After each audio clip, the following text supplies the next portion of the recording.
इस बच्चे के बारे में पता नहीं होता है कि क्या करना है, कैसे परवरिश करनी है, वो समझ नहीं पाते, फिर उनकी लंबी दौड़ शुरू हो जाती है।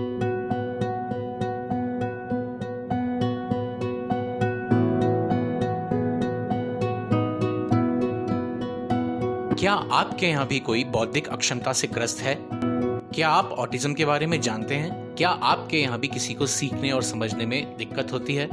क्या ये बच्चे कभी कुछ कर पाएंगे? क्या ये हम पर बोझ हैं? क्या ये समस्या किसी को भी हो सकती है?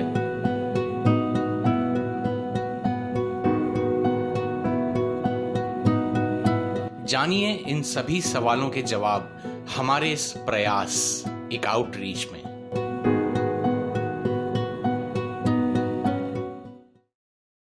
नमस्कार, पायसम के इस कार्यक्रम प्रयास एक आउटरीच में आप सबों का स्वागत है।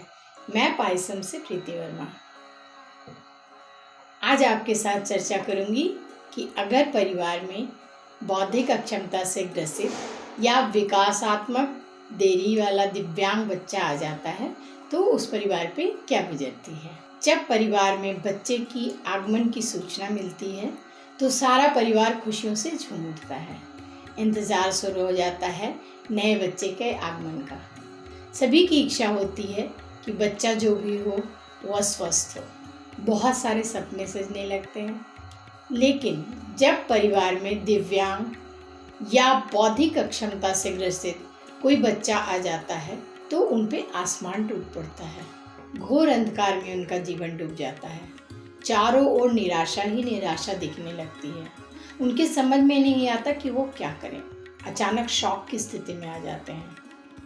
कोई भी हो, संयुक्त परिवार हो, न्यूक्लियर परिवार हो या विस्तृत परिवार हो, किसी भी परिवार में सबके ऊपर अलग अलग जिम्मेवारियां होती है। सभी सदस्यों की जिम्मेवारियां बटी होती हैं। उस हिसाब से उनकी अपेक्षाएं और उनके कर्तव्य का निर्धारण होता है। इस तरह से आपस में उनके संबंध सुदृढ़ होते हैं। सभी अपना अपना काम अच्छे से करते रहते हैं, कर्तव्य निभाते हैं, एक दूसरे की इच्छाओं का आदर करते हैं। धीरे धीरे परिवार में एक सुमधुर वातावरण बन जाता है।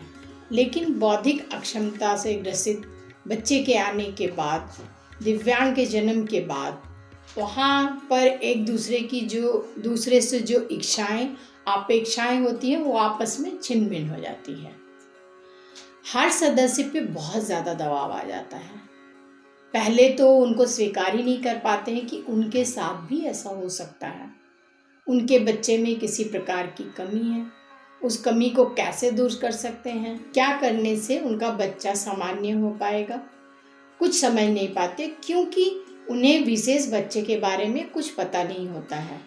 सामान्य तौर पे जब बच्चे का जन्म होता है, धीरे धीरे बच्चा बड़ा होता है, उसके साथ परिवार की खुशियाँ बढ़ती जाती हैं। लेकिन विशेष आवश्यकता वाले बच्चे के साथ ऐसा नहीं होता है। इस बच्चे के बारे में पता नहीं होता है कि क्या करना है, कैसे परवरिश करनी है, वो समझ नहीं पाते, फिर उनकी लंबी दौड़ शुरू हो जाती है। डॉक्टर के पास जाते हैं, डॉक्टर भी उन्हें उचित सलाह नहीं दे पाते हैं। कुछ तो कहते हैं, विश्वास दिलाते हैं कि वो ठीक हो जाएगा, फिर दवाइयाँ चलने लगती हैं, तो फिर एक अंतहीन सिलसिला शुरू हो जाता है भाग दौड़ का, परेशानियों का, बेचैनियों का दौर शुरू हो जाता है। उसके बाद परिवार के सदस्य, यदि आप संयुक्त परिवार में हैं तो परिवार के बड़े बूढ़े सदस्य हैं, वो अपनी जानकारी के अनुसार बताने लगते हैं घरेलू उपचार, ढेर सारी नसीहतें वो इंटरफेयर करने लगते हैं, या धार्मिक पूजा पाठ, झाड़ फूंक इत्यादि बताते हैं, किसी वैद्य के पास ले जाने की सलाह देते हैं। तो वैज्ञानिक रूप से भी उनका उपचार नहीं हो पाता है और इस तरह से जो शीघ्र हस्तक्षेप की उपचार की आवश्यकता होती है उसमें देर हो जाती है। जो अभिभावक होते हैं उनके पर भी समस्याएं आ जाती हैं।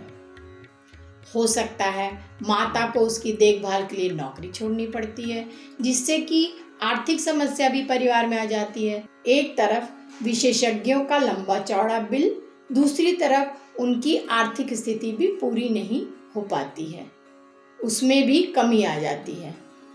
फिर क्या होता है, जो एक परिवार सुचारू रूप से चलता होता है, अचानक उनकी जिंदगी रुक सी जाती है और वो अपने ही समस्याओं में उलझ जाते हैं। उनके समझ में नहीं आता है कि आगे क्या करना है। ये भी निर्भर करता है कि परिवार वाले इन परिस्थितियों को कैसे स्वीकार करते हैं। अगर वो पूरी तरह धार्मिक हैं, उनके अंदर मजबूती है, वो भगवान में विश्वास रखते हैं, गॉड फेयरिंग हैं, बच्चे को भगवान का दिया वरदान मानकर उसे स्वीकार करते हैं, तो धीरे धीरे उनमें स्थिरता आती है। तब वो सोच पाते हैं कि आगे अब क्या करना है। लेकिन हर कोई इन चीज़ों को इस तरह से नहीं ले पाते हैं। कुछ बहुत ही हताश हो जाते हैं, मानसिक दबाव के शिकार हो जाते हैं, वो समाज से खुद को अलग करने लगते हैं, वो अपने आप को समाज से कमतर मानने लगते हैं, वो उनसे कटने लगते हैं। फिर हमारे समाज में भी लोग बातें करने लगते हैं। कोई बताता है कर्मों का फल बताता है, कोई कहता है तुमने कुछ गलत किया होगा, ग्रहण के समय कुछ काम कर लिया होगा, ऐसे बताते हैं और तमाम बातें परिवार को भ्रमित करती हैं। वो परेशानी में पड़ने लगते हैं। परेशानी की हालत में उन पर दबाव पड़ने लगता है समाज का। वो इस तरह से वो बिल्कुल टूट जाते हैं। कहीं कहीं परिवार में बिखराव आ जाता है, पति पत्नी भी आपस में एक दूसरे से अलग हो जाते हैं, परिवार टूटने की कगार पे पहुंच जाता है। तो इस तरह इन बच्चों को लेके बहुत सारी समस्याएं आती है। ये परेशानी बढ़ जाती है जब पता लगता है बच्चे में विकासात्मक देरी हो रही है, बच्चा दिव्यांग है, बौद्धिक अक्षमता से ग्रस्त है और सारी उम्र ये ऐसे ही रहेगा, कोई चेंजेस नहीं आएंगे। इन्हें बताया जाता है कि हो सकता है ट्रेनिंग देने के बाद धीरे धीरे उनका पुनर्वास किया जाए, लेकिन इतनी दूर तक उस समय अभिभावक सोच नहीं पाते हैं। इतनी जल्दी वो विश्वास नहीं कर पाते कि हमारा बच्चा कैसे ठीक होगा, इसी तरह रहेगा, मतलब वो समझ नहीं पाते हैं। उन्हें बताया जाता है कि आप इनके साथ ट्रेनिंग करोगे, आप अच्छी आदत डालोगे और इनको आप आत्मनिर्भर बनाने की कोशिश कर सकते हैं। लेकिन ये बातें तुरंत उनकी समझ में नहीं आता है। वो कितना भी समझाया जाए, वो चाहते हैं उनका बच्चा बिल्कुल ठीक हो जाए। विभिन्न विशेषज्ञों के पास जाते हैं, जिससे उनका बहुत ज़्यादा टाइम बर्बाद हो जाता है। फिर जब स्कूल जाने की अवस्था आती है तो सारे सोचते हैं कि अब अवस्था आ गई है तो हमारा बच्चा अब स्कूल जाएगा, लेकिन ऐसा नहीं हो पाता है क्योंकि सामान्य स्कूल में उनका नामांकन नहीं हो पाता है। वो अपने अवस्था के जो बच्चे होते हैं उनसे वो कम विकसित होते हैं। जितना उस उम्र के बच्चों को जितना विकसित होना चाहिए उस तरह से वो विकसित नहीं होता है, तो स्कूल में भी उनका नामांकन नहीं होता है, जिससे वह बहुत हताश, बहुत ज़्यादा हतोत्साह हो जाते हैं और फिर उनकी समझ में नहीं आता है कि वो क्या करें।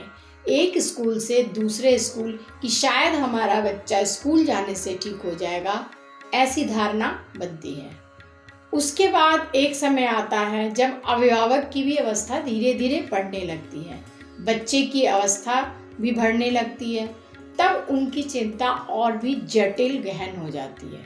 वो सोचते हैं कि अब हमारे बच्चे का हमारे बाद क्या होगा और उनको भविष्य की चिंता बहुत ज़्यादा सताने लगती है। अब हम देखते हैं कि परिवार में क्या क्या चुनौतियाँ आती हैं, अभिभावक किन किन चुनौतियों का सामना करते हैं। सबसे पहले आता है कम फर्स्ट, स्वीकृति, एक्सेप्टेंस, दोषारोपण, ब्लेमिंग, कलंक का टीका, स्टिग्मा स्पॉट, असहाय, हेल्पलेस, समस्यात्मक आचरण, प्रॉब्लमेटिक बिहेवियर, अवास्तविक उम्मीदें, अनरियल एक्सपेक्टेशन, भविष्य की चिंता, फ्यूचर कंसर्न, मानसिक पारिवारिक समस्याएं, मेंटल फैमिली प्रॉब्लम। अपने सुझाव या जानकारी स्क्रीन पर दिए गए मेल आईडीज या फ़ोन नंबर्स पर आप साझा कर सकते हैं।